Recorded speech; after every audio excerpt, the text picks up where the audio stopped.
Hello students, माझे नाव Nilesh Hari Shelke, vocational trainer as store operation assistant in the company of सिंटम वस्किल इंडिया. आपल्या शाळेचे नाव आहे सरकारी उच्च माध्यमिक शाळा टोकरखाडा सिल्वासा, दादरनगर हवेली अँड दीव दमण.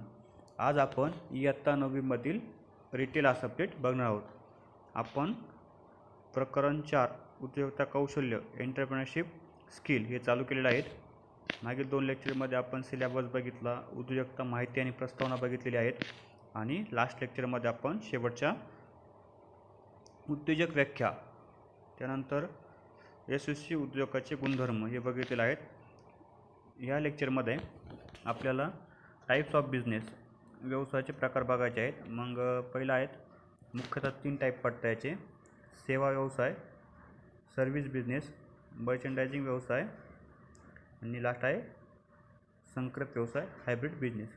तर चला आपण पहिला बघूया सेवा व्यवसाय, सर्व्हिस बिझनेस. तर त्या पहिले आपण व्यवसाय म्हणजे काय ते समजून घेऊया थोडक्यात. व्यवसाय हा आपल्या जीवनातील महत्त्वाचा भाग आहे. व्यवसाय किंवा व्यापार पण म्हणू शकतो आपण, ज्यामध्ये नफ्याच्या बदल्यात वस्तू किंवा सेवा ही ग्राहकांना दिली जाते. ओके. Customer and consumer. तुम्हाला कस्टमर अँड कन्झ्युमरमधला डिफरन्स सांगतो.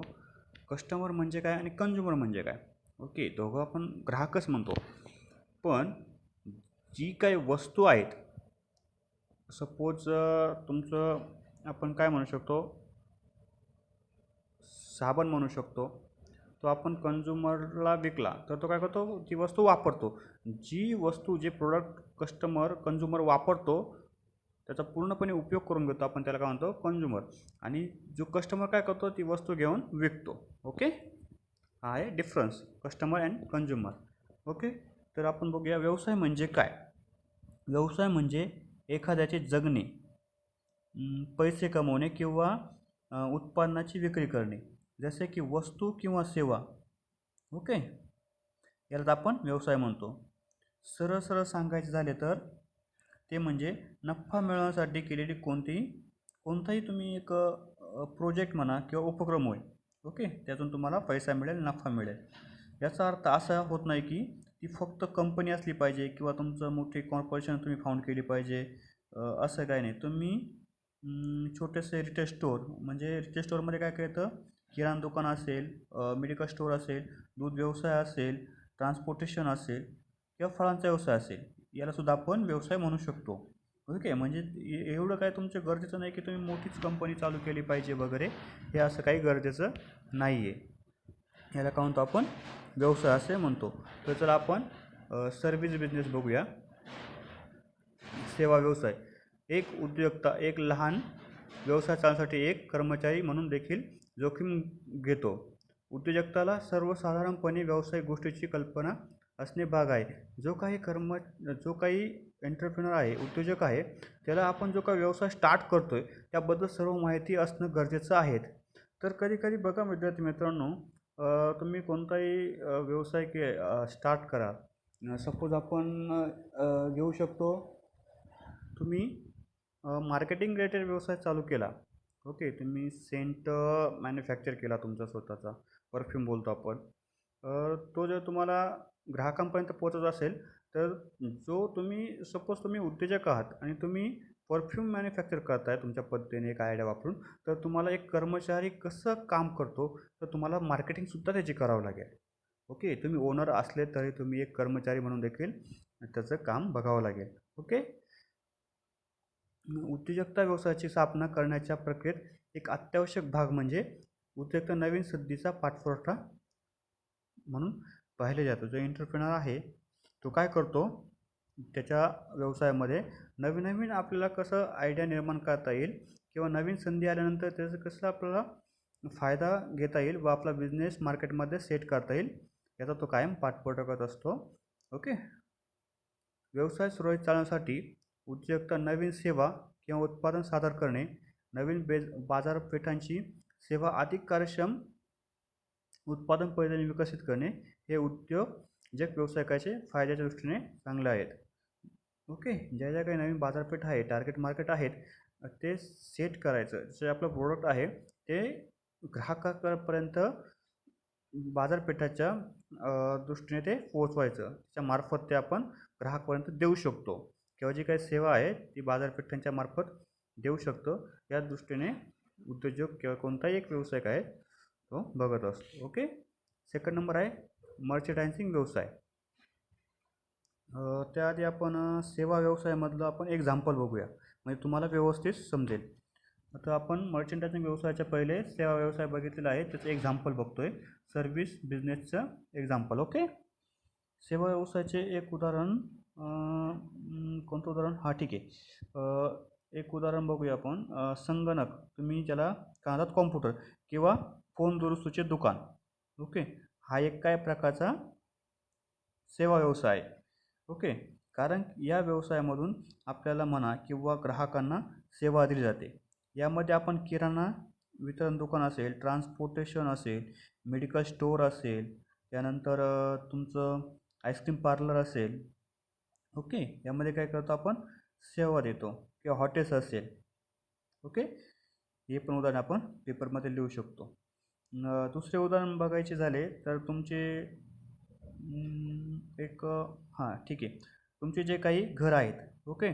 त्याला जेव्हा आपण पेंट करतो किंवा कलर देतो, जो व्यक्ती आहे हे सर्व कामं करतो, त्याचा काय हा एक व्यवसाय, म्हणजेच त्याला आपण पेंटर वगैरे या नावाने ओळखतो. हा एक प्रकारचा काय सेवा व्यवसाय, सर्व्हिस बिझनेसमध्ये मोडतो. ओके. तर होता सेवा व्यवसाय. आता काय मर्चंडायझिंग व्यवसाय. मर्चंडायझिंग व्यवसायामध्ये ठीक आहे बघूया. या प्रकारचा व्यवसाय घाऊक दरात उत्पादने खरेदी करतो आणि किरकोळ दराने तीच विक्री करतो. ते खरेदी आणि विक्री व्यवसाय म्हणून ओळखले जातात. ते त्यांच्या खरेदी खर्चापेक्षा जास्त किमतीत उत्पादने विकून नफा कमवतात.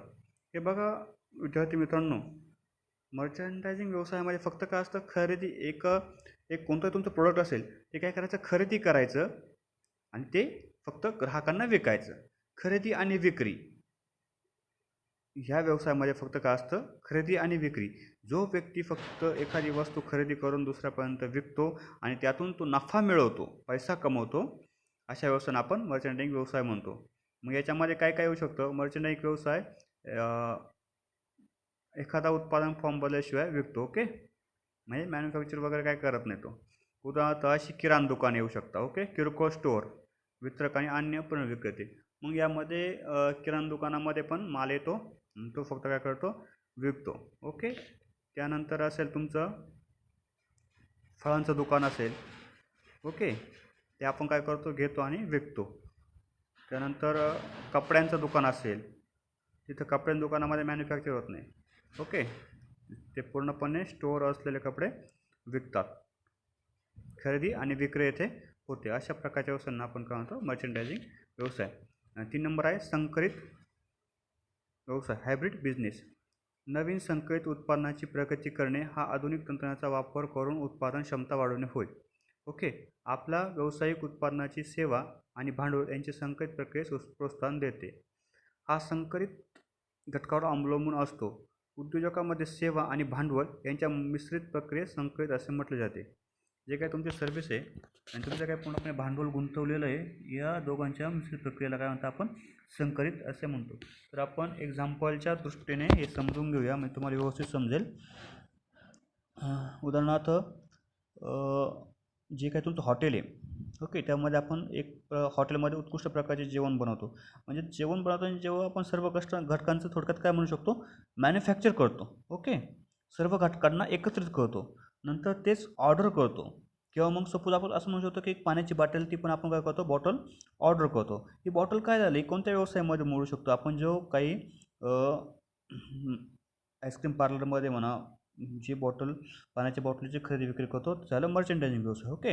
आणि लास्टला जे जेवण आहे, सपोज ते ऑर्डर केलं, झोमॅटो असेल या हॉटेल वगैरे, ते ऑर्डर करता, ऑर्डर स्वीकारता आणि ते ग्राहकांना घरपोच पुरवता. ओके. ओके.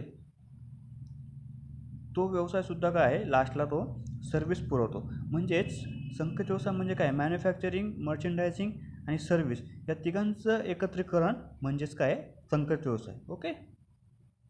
हे झालं होतं आपले. आता हे बघितलं आपण types of business. Okay, thank you.